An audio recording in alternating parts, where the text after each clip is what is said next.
lembrando, como o Zé Miguel falou, que esse debate é patrocinado, organizado, pensado, discutido pela oposição sindical.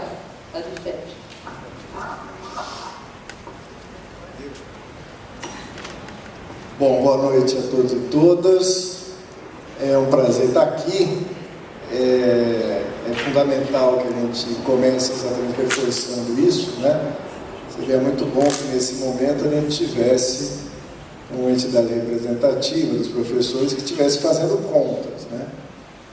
Tem alguns patrimônios da DUFERJ. Um dos patrimônios são as planilhas do Zé Miguel, né? É um negócio que é legal, porque a gente fica vendo ele mudando ali, fica com a impressão que ele entende o que está fazendo. A gente só acredita que aquilo que está ali é verdade e confia nas contas. Um assunto essencial antes da gente entrar na luta pela carreira, buscar um pouco histórico nisso, estamos conversando aqui qual seria esse uísque que o professor ele compraria ganhando aqueles R$4.000. Diz o Cláudio que o óbvio seria o teacher, né? Agora, eu acho que também existe a possibilidade daquele uísque sincero, aquele que no dia seguinte olha para você e fala assim, odiei-te, né? Existe essa possibilidade também graças às perdas salariais, né? Deve existir. Existe. Veja, eu acho que o ponto de partida nosso é que se nós temos uma carreira desestruturada para discutir, naquele imenso otimismo que nos move, nós vamos começar por constatar que nós temos uma carreira para estar desestruturada. E se nós temos uma carreira que está desestruturada, isso foi resultado de uma série de lutas que coincidem com a própria constituição do ANDE Sindicato Nacional, né? A própria existência de uma carreira no conjunto do ensino público federal pressupõe um conjunto de lutas que culminaram numa carreira, que durante os anos foram acumulando contradições. Como dizia Darcy Ribeiro, a crise na educação não é uma crise, é um projeto. Então, o nosso primeiro erro seria acreditar que a desestruturação da carreira fosse resultado de uma série de atrapalhadas, de descaminhos, né, que as pessoas acidentalmente, de repente, descobrem que o resultado é uma carreira que fica desestruturada. Dentro desse projeto, acho que há algumas vertentes que nós precisamos entender para buscar como isso incidiu na carreira e como o movimento docente reagiu a isso através de propostas, o que levou a 2 embates últimos nas greves de 2012 e na greve de 2015. A primeira dessas vertentes é que optou-se por um modelo de carreira fundado numa ideia de meritocracia, como que respondendo a uma demanda da universidade, como própria da natureza da universidade, e organiza a carreira por classes que não fazem muito sentido diante das tarefas reais que se desenvolvem na universidade. Quer dizer, uma vez constituída a nossa carreira, é da opinião do Sindicato Nacional de que nós estamos falando de professores do ensino público federal. E professores do ensino público federal realizam um conjunto de atividades que combinam o ensino, a extensão, a pesquisa, né? Fora a atividade de participação dos órgãos de gestão, fora a atividade de participar da vida acadêmica, né, de participar do movimento docente, né? Um dos bons documentos que surgiram na greve de 2012, por iniciativa da professora Maria Malta, eram os 12 trabalhos de Hércules traduzidos para, né, o que faz um professor, né? Quer dizer, no conjunto daquelas atribuições seríamos todos professores da rede pública federal. Os termos auxiliar, adjunto, assistente, titular, o titular vai aparecer depois na carreira como uma carreira à parte, eles remetem a uma concepção de universidade que é a concepção de professores catedráticos, donos de uma disciplina, que provavelmente não vêm e que são auxiliados naquelas tarefas menores, né? Por exemplo, dar aula, né? logo que eu entrei aqui e recebi a nomeação de adjunto, tomado por uma curiosidade incontrolável, eu fui no dicionário buscar o que era adjunto, né? Que é aquilo que funciona junto com alguém, né? Que não é auxilia o adjunto, né? Mas essa relação de um dono da disciplina da cátedra e alguém que o auxilia, alguém que o assiste, alguém que faz junto, alguém que acompanha, é próprio de um modelo de universidade que não era aquilo que estava expresso na Constituição de 88. No entanto, como a universidade tem dessas coisas, isso passou a ser considerado uma espécie de, né, incentivo à carreira, né? Um dia eu deixo de ser auxiliar, se tudo der certo eu viro adjunto, né? Mas todo mundo quer mesmo virar assistente para poder dar aquele salto ali na carreira. Associado. Assistente ninguém quer ser. Mas essa forma de organizar a carreira não é só uma anacronia, ela acaba sendo funcional para um projeto de universidade que acaba se implementando e que não é um projeto exatamente que Paulo Renato vinha apontando até os governos do PSDB, mas que, de certa maneira, incorporou a substância mais última dessa concepção. A ideia de que duas grandes vertentes seriam a afirmação de que o ensino público combina com o ensino privado, né? São dois sistemas que coexistem, cada um com sua função específica, e que dentro do ensino público federal, no plano do Paulo Renato, por exemplo, era um ensino de qualidade, né? De qualidade ali entendido como excelência, né? Que a universidade pública deveria se restringir, não seria tão ampla para poder garantir a qualidade. Esse era o pressuposto do debate sobre o modelo de universidade. Se ela ampliasse, ela perdia a qualidade, né?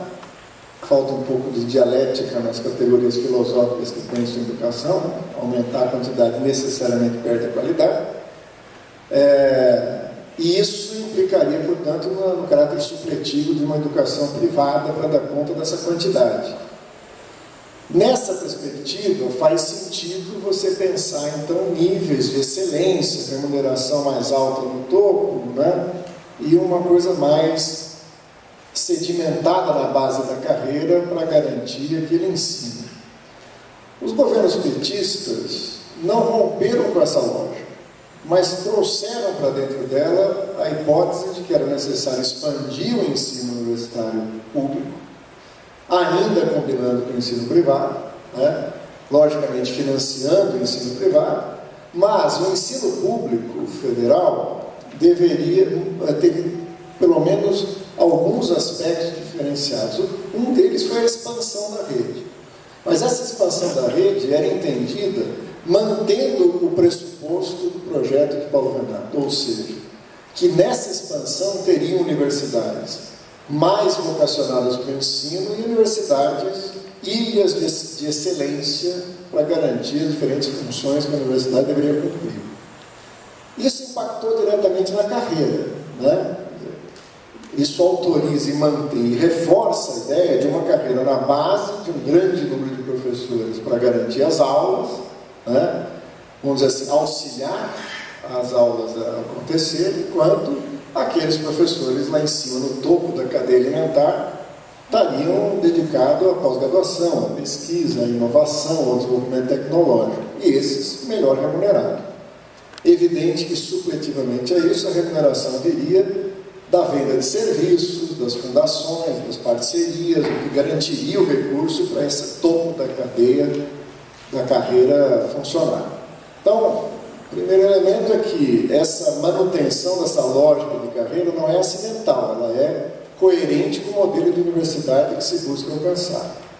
Bom, o Andes, há bastante tempo, questiona isso, discutia uma carreira, chegou a elaborar um projeto de lei para apresentar ao Congresso de uma carreira docente há muito tempo, e quando se aproxima de 2010, 2011, mais especificamente, o 30º Congresso do Andes, ou antes aprova essa proposta que recupera toda a sua discussão de anos sobre a carreira, profundamente discutida nas IFES, nas entidades de base, nas sessões sindicais, recolhe essa experiência para produzir um documento consistente e uma proposta de carreira.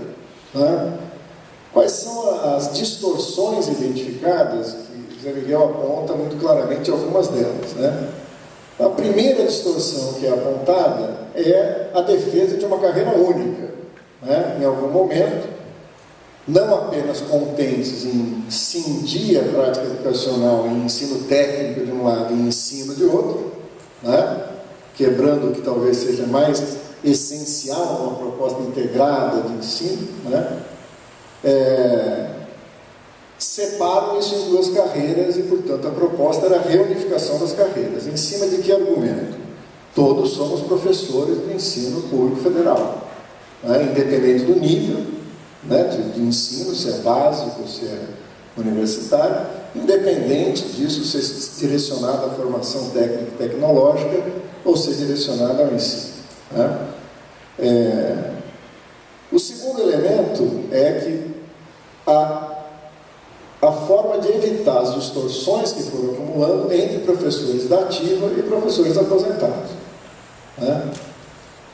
Uma vez que cruza com essa desestruturação da carreira, não só a reforma da Previdência, como uma desvalorização do rendimento daquele professor aposentado em relação ao professor que estava na ativa.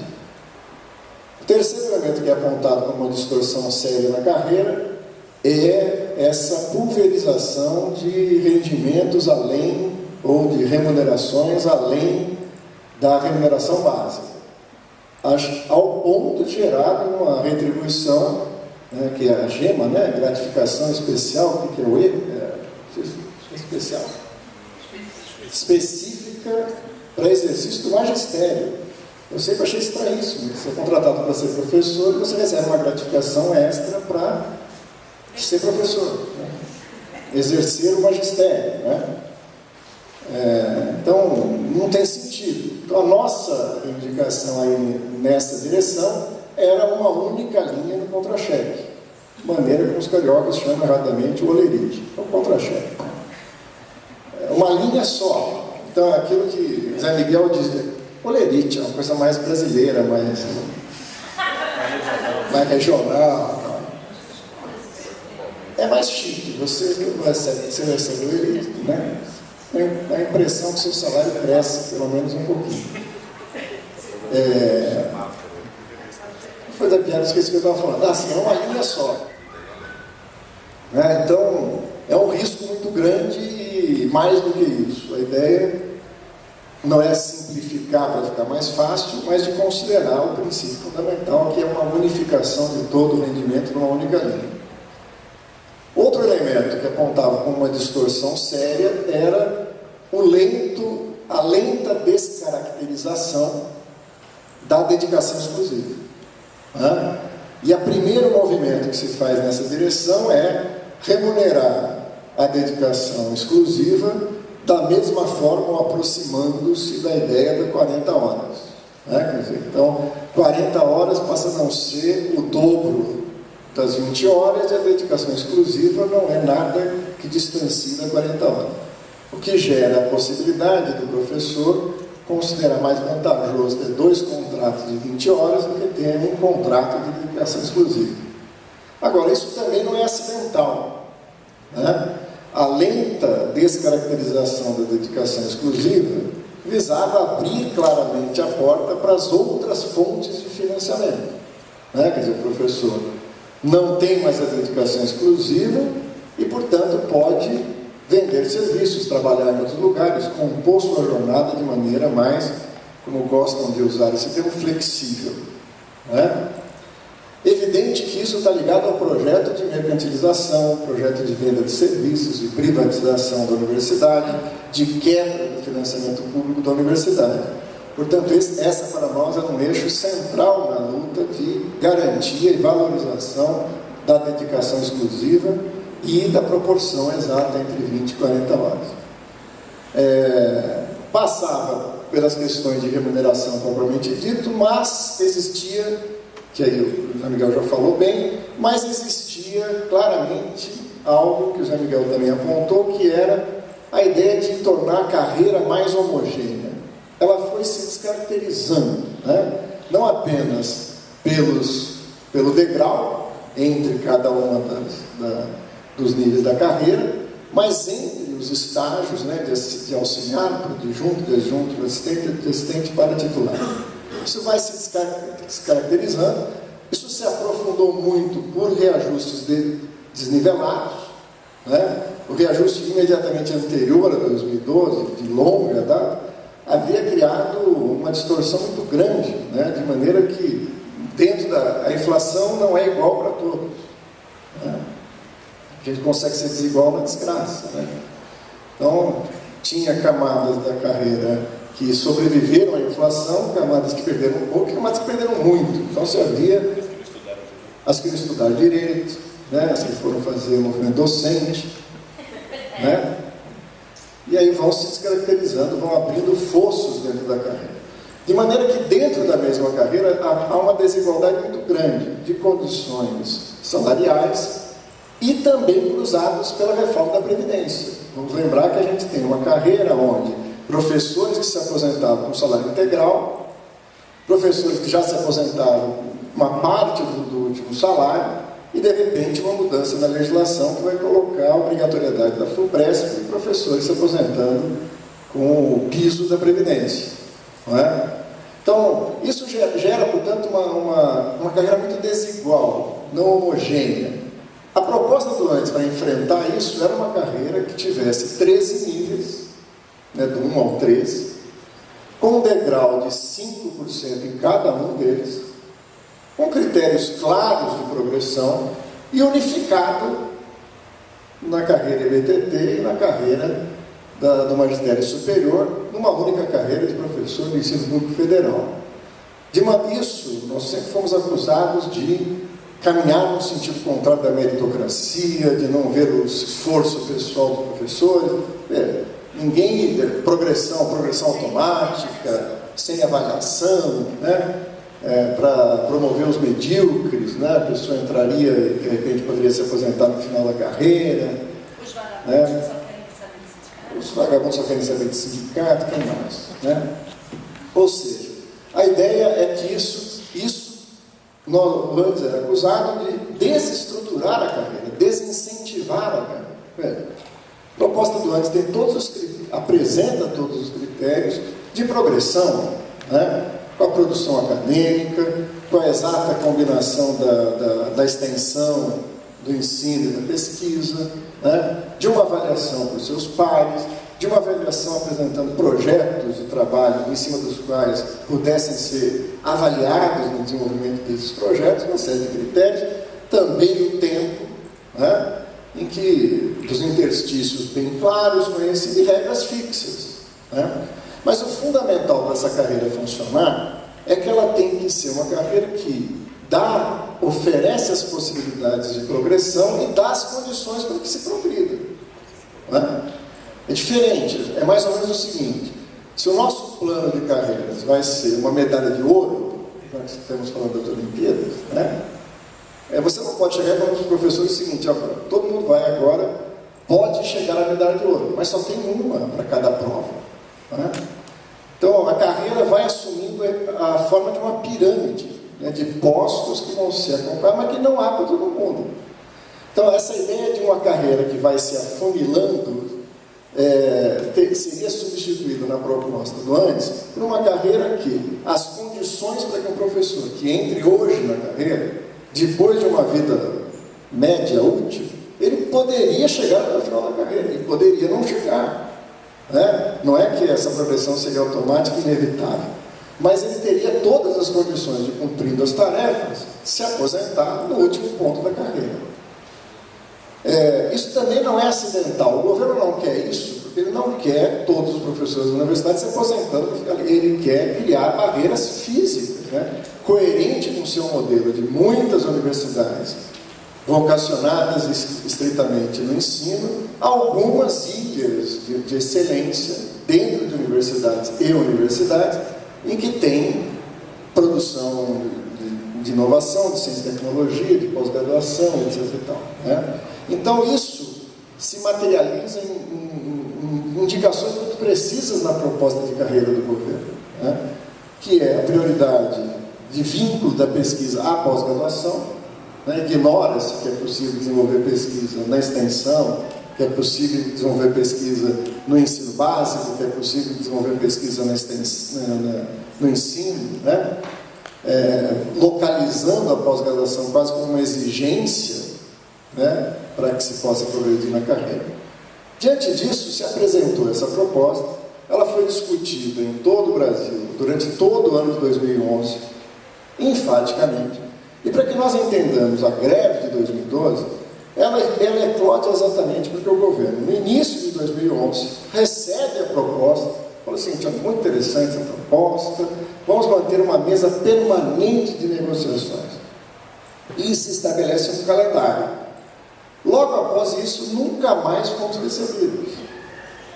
E o governo voltava a cada encontro para dizer, não, mas agora vamos estabelecer o calendário. E a gente sentava, estabeleceu o calendário e falou, muito interessante essa proposta, vamos marcar um calendário. E chegou até o final do ano, né, sem nenhum ponto concreto de discussão entre a proposta que eles haviam iniciado, que continha todas essas distorções, e a alternativa que o antes apresentava. Isso foi o motivo de deflagração da greve em 2012. A greve ganha uma dimensão bastante ampla, rapidamente se estende a quase todos os institutos federais de ensino superior, e mesmo assim o governo, quer dizer, a greve de 2012 é a chave para entendermos uma estratégia, né, de negociação. Durante toda a greve, o antes não é recebido, e fica bastante evidente que a partir dali o governo joga com o calendário. 5 minutos. O governo joga com o calendário de que maneira? Não havendo uma data base para o Serviço Público Federal, a data limite das negociações das diferentes carreiras do Serviço Público Federal passa a ser o prazo limite de envio da proposta orçamentária.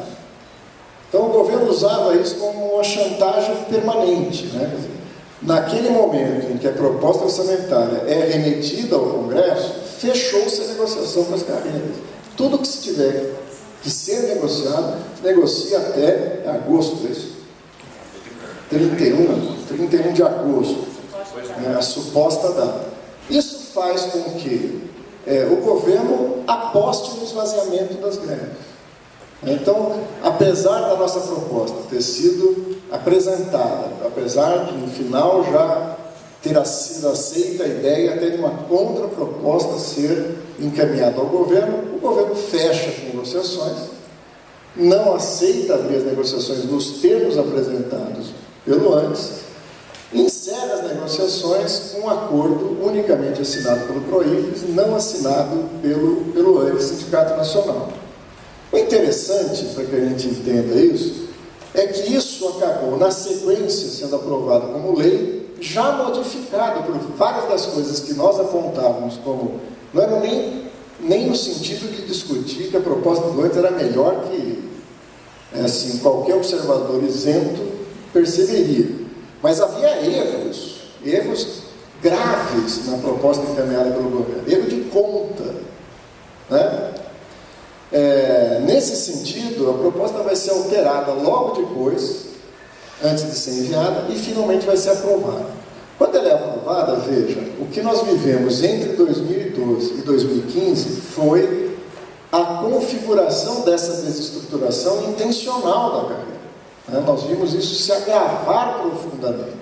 É evidente que isso se acumula também com o agravamento da crise, com o corte do financiamento das universidades, né? Mas aquilo que chega agravado em 2015 não é, na sua natureza, diverso daquilo que havia sido o motivo da greve de 2012.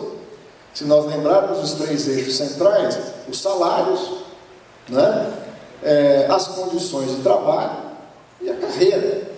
Esses 3 elementos que provocam a greve de 2012, ao serem ignorados pelo governo solenemente, eclodem novamente em 2015.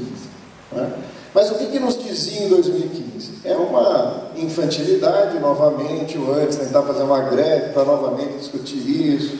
Agora é um momento de crise. Interessante, porque, para quem participou da greve de 2012, todas as negociações com o governo, não houveram, mas aquelas, não sei como é que chama aquilo, reuniões. Eles receberam a gente para bater papo, né? Quem sabe a gente pode ajudar, né? Nessas sempre eram colocados o seguinte: veja, a prioridade absoluta do governo é garantir um emprego no setor privado. Você já tem uma estabilidade, você já tem o que é fundamental, o emprego garantido, né? Agora, o governo vai colocar todos os recursos disponíveis para salvar os empregos no setor privado. E nós sabemos o método que foi usado para isso: subsídios, isenções, né? Para tentar salvar o capital da crise. A notícia é que, passados 3 anos, o capital não foi salvo da crise. Agradeceu a singela contribuição que o Estado deu para eles segurarem por um tempo, e a crise aparece de forma incontrolável a partir de 2015. Então, em 2015, o discurso era: bom, agora a crise chegou no setor público, agora não tem dinheiro. E quando tinha e podia aceitar a proposta, assim, a gente estava negociando uma proposta, né? Existiam meios termos entre a proposta a ser negociada, mas nem se abriu-se a negociação, impôs-se uma desestruturação. Mesmo assim, parte e o FRJ foi um exemplo significativo disso. Mesmo assim, parte dos professores acusavam antes de fazer uma greve eminentemente política. Eu lembro que teve em assembleias, né, que as pessoas diziam o seguinte: essa frase é significativa, acho que ela é paradigmática para a gente fechar essa história, né? Quando a gente falava: vão haver cortes severos, os cortes que estão sendo anunciados para a educação são muito graves, o impacto disso na universidade será muito forte. Nós tivemos que ouvir de colegas a seguinte raciocínio: primeiro, não sei se vai ter cortes, né? Eu conversei com o ministro me garantiu que não haverá um corte. Segundo, se houver cortes, não sabemos o quanto do montante desse corte cairá na educação, né? E se houver cortes na educação, não sabemos o quanto isso de fato impactará na universidade. É só seguir o raciocínio, porque o raciocínio desse colega é, no fundo, o seguinte: eu não sei se isso vai cair na UFRJ, eu não sei se cair na UFRJ vai cair no meu curso, eu não sei se isso vai afetar o meu laboratório, né? É uma ideia de que nós estamos fazendo uma espécie de terrorismo em cima da gravidade da crise e do impacto que isso sofreria para a universidade diretamente nos 3 eixos que queríamos discutir: na qualidade do ensino, pelas condições de trabalho, pelo salário e pela desestruturação da carreira. O que ocorre é que, em função disso, né, em função do jogo político, aqui na UFRJ isso ficou muito claro, né, o governo conseguiu passar mais uma vez o seu projeto. Na sequência, ao desencadear da crise que nos leva até hoje. E quando isso chega nos dias de hoje, o problema é que o governo que impôs essas condições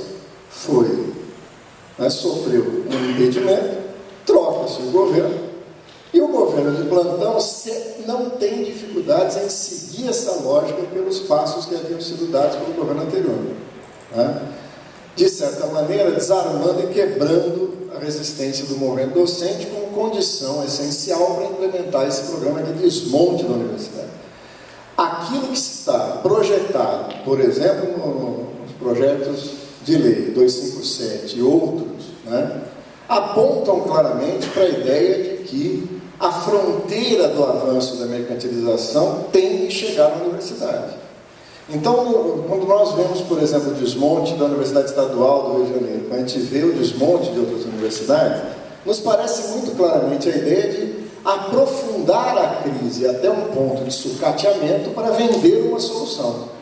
E essa solução está diretamente ligada ao nosso tema, não é? Quer dizer, você vai ter, paralelo a uma carreira do ensino público federal, a possibilidade das universidades contratarem VOS. Quando a gente falava que isso era uma possibilidade, as pessoas fazem um terrorismo, etc. Mas agora está colocado claramente em textos de projetos que estão em discussão no Congresso, né?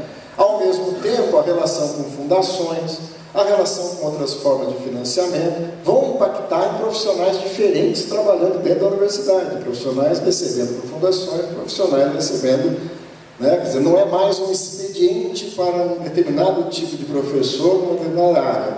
É uma possibilidade aberta quase com carreiras simultâneas dentro da universidade.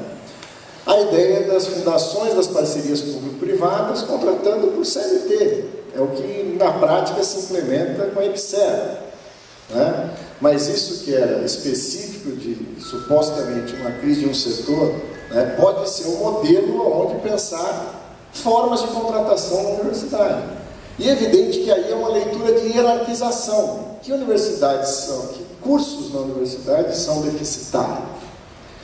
No momento da crise da Universidade Paulista, né, da Unesp, no momento mais agudo dessa crise, a Universia, um instituto ligado ao Santander, né, ofereceu-se para assumir o conjunto das universidades de São Paulo no sentido de sanear o problema financeiro, dar um modelo de gestão que faria com que a universidade, no dia seguinte, pudesse funcionar sem déficit. E uma das exigências da Universia é a aprovação de uma lei de parceria público-privada que lhe permitiria demitir professores e contratar via CLT.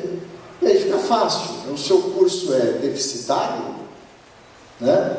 Tem cursos que são importantes e cursos que não são, né? Filosofia.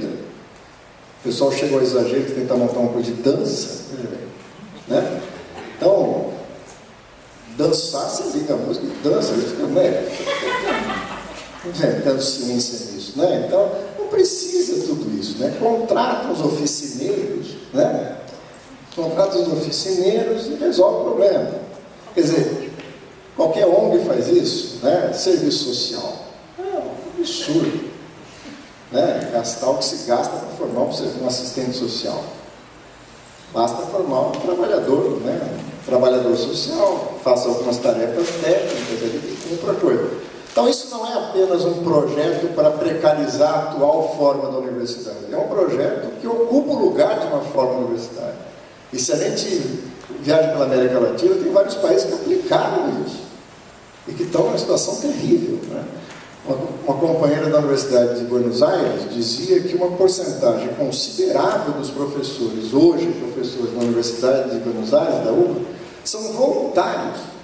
Trabalham como voluntários numa universidade pública, para manter o cargo, manter a pesquisa, manter os seus estudos, enquanto tem outra fonte de trabalho para poder garantir seu sustento.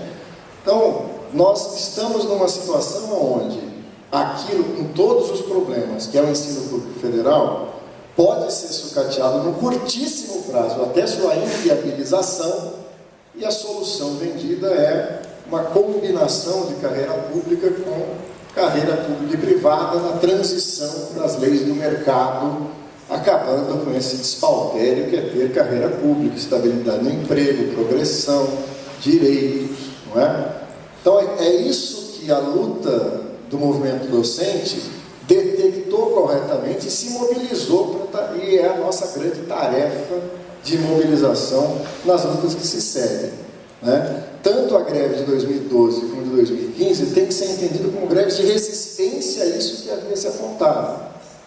O que nós temos que realizar o debate franco entre o conjunto dos professores dessa universidade é se a nossa resistência estava errada. Então, até aquilo que foi vendido como alternativo, que essa universidade ia crescer na sua função, frutificar na sua função, exatamente porque os métodos de luta teriam que ser mudados. A pergunta é se os métodos de luta que se mudaram se oferecem como uma resistência mais efetiva a esse desmonte do que a resistência que foi feita pelo ANDES durante décadas, né? A única coisa que a gente pode dizer é que a resistência que o ANDES ofereceu por décadas resultou, pelo menos na carreira que temos, e na resistência em defesa da educação pública, né? Se nós não tomarmos cuidado, isso que demorou muito para se conquistar é destruído em pouquíssimo tempo. Então, a fronteira de luta hoje do movimento docente é se reestruturar, se reorganizar e oferecer essa resistência. Se é para ganhar ou não, depende do jogo, né? Mas eu, sinceramente, espero que a gente resista. O Rio de Janeiro é um bom exemplo do que pode virar essa catástrofe. Eu encerro dizendo o seguinte: Marx, em 1898, escreveu um simpático livro chamado Salário, Preço e Lucro, em 1898. Esse livro vai ganhar uma edição nova agora na cidade do Rio de Janeiro, com prefácio do Dornelles. O livro do Marx, Salário, Preço e Lucro, será publicado com um novo título chamado Preço e Lucro. Obrigado.